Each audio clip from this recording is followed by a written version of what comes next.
Assalamualaikum warahmatullahi wabarakatuh. Halo teman-teman, perkenalkan nama saya Risma Damayanti dari jurusan Pendidikan Guru, Pendidikan Anak Usia Dini, Fakultas Ilmu Pendidikan, Universitas Negeri Semarang.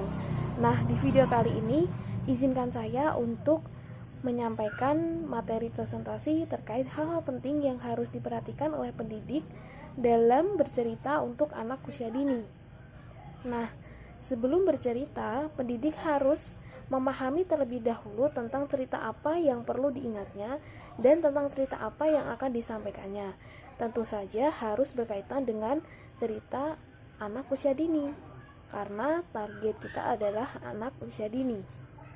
Nah, agar dapat bercerita dengan tepat, pendidik harus mempertimbangkan materi ceritanya dan juga mempertimbangkan berbagai hal-hal penting lainnya. Pemilihan cerita antara lain ditentukan oleh beberapa hal penting. Yang pertama adalah pemilihan tema dan judul yang tepat. Nah, bagaimana sih cara memilih tema cerita anak yang tepat berdasarkan usianya? Nah, menurut seorang pakar psikolog pendidikan bernama Charles Bahler mengatakan bahwa anak hidup dalam alam khayal. Nah, di sini dapat kita tarik kesimpulan bahwa anak-anak suka hal-hal yang fantasi, aneh, yang membuat imajinasinya itu menari-nari. Maksudnya, yang membuat imajinasinya itu tergerak. Nah, bagi anak-anak, hal-hal yang menarik berbeda pada setiap tingkat usianya. Misalnya, ketika anak berusia 4 tahun, anak-anak bisa diberikan sebuah dongeng fabel seperti tomat yang hebat, anak ayam yang manja, kambing gunung dan kambing kibas, anak nakal tersesat di hutan rimba, cerita dongeng lainnya.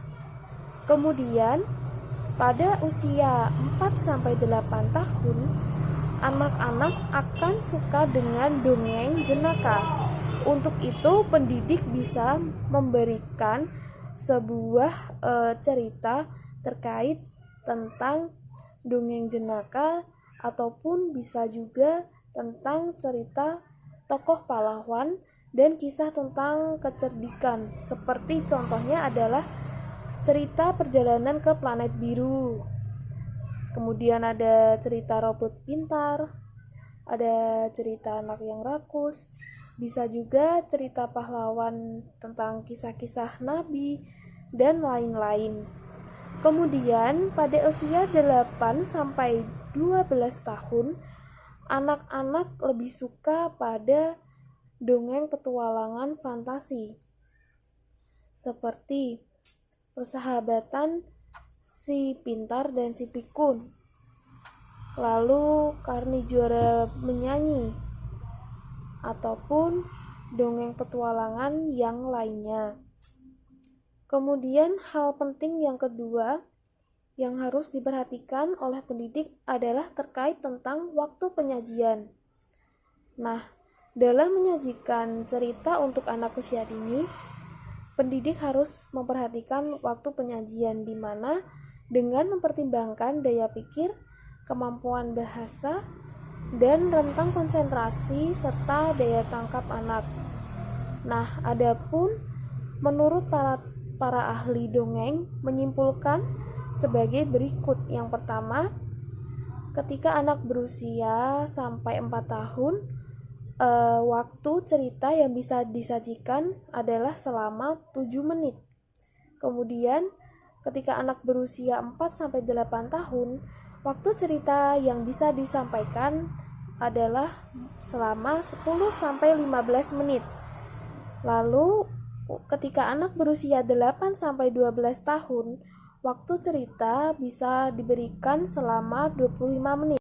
Tidak menutup kemungkinan waktu bercerita menjadi lebih panjang, tergantung dengan tingkat konsentrasi dan daya tangkap anak dalam saat penampilan penceritaan yang ataukah baik, ataukah bisa komunikatif, ataukah bisa humoris atau tidak, seperti itu. Lalu, hal-hal penting yang ketiga yang harus diperhatikan oleh pendidik dalam menyampaikan cerita kepada anak usia dini adalah terkait dengan suasana atau situasi dan kondisi, di mana suasana yang disesuaikan dengan acara atau peristiwa yang sedang atau akan berlangsung, seperti acara kegiatan keagamaan, hari besar nasional, ulang tahun, pisah sambut anak didik, pengenalan produk, pengenalan profesi, program sosial, dan lain-lain. Nah, tentu saja akan berbeda jenis dan materi ceritanya. Untuk itu, pendidik dituntut untuk memperkaya diri dengan materi cerita yang disesuaikan dengan suasana tersebut. Jadi, materi cerita yang disampaikan kepada anak usia dini itu harus selaras dengan acara yang diselenggarakan. Misalnya, ketika pada saat ada acara ulang tahun anak, nah tentu saja cerita yang diberikan pastinya kan pada saat ada acara ulang tahun anak-anak itu kan pasti mereka akan lebih suka cerita tentang dongeng-dongeng ataupun cerita tentang tentang cerita fiksi, imajinasi yang lainnya seperti itu misalnya. Nah, seperti itu teman-teman hal yang bisa saya sampaikan. Apabila ada kesalahan serta kekurangan materi yang saya sampaikan, mohon dimaklumi dan dimaafkan. Demikian presentasi yang bisa saya sampaikan. Wabillahi taufik wal hidayah. Wassalamualaikum warahmatullahi wabarakatuh.